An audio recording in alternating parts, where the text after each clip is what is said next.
time work, getting his work in between there. He just came from flying EMS, Duluth, if I remember correctly.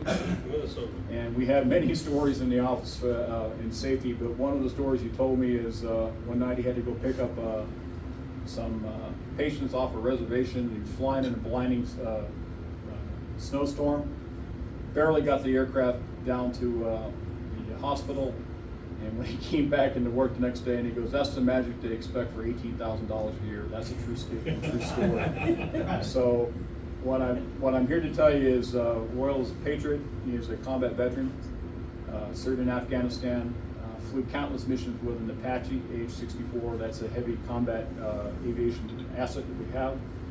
And he came back and did his entire career without a scratch and without damaging any aircraft. And that's a feat in itself, because every time you strap that thing on, it's dangerous. But our time in the safety office was great. We kind of grew together. I progressed up to Lieutenant Colonel before I left, and he left a little sooner because he went from a GS-9, which was a safety professional assistant, to a GS-13 instructor pilot.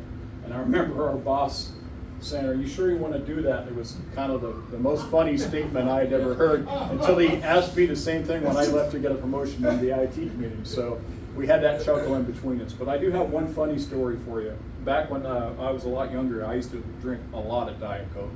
I mean, I used to have that constantly in my hand. He knows where this is going. So when you drink a lot of fluids, there's a consequence of that, where you have to go to the bathroom. Well, we were on a trip going somewhere, and it's, "Hey man, pull over, I gotta go." So we were on the hill, I'm going behind a rock, and all of a sudden I'm seeing all these cars, just bouncing up and down and careening, and what the hell's going on? So I get back in the car and go, "Hey, watch this."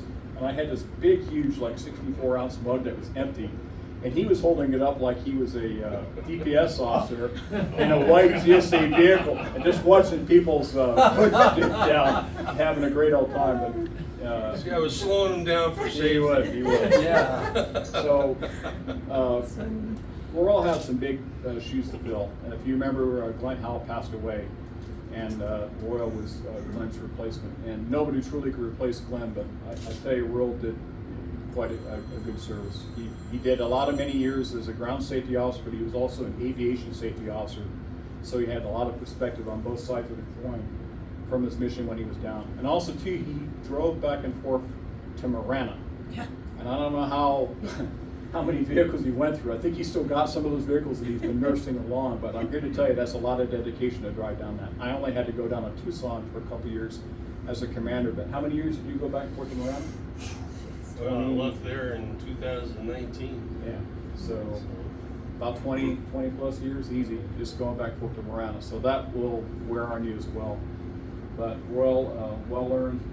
I'm going to be joining you in about another year myself. I know.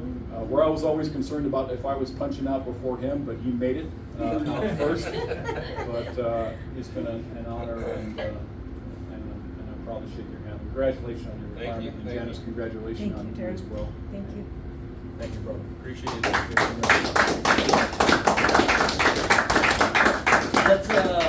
Let's give folks online an opportunity to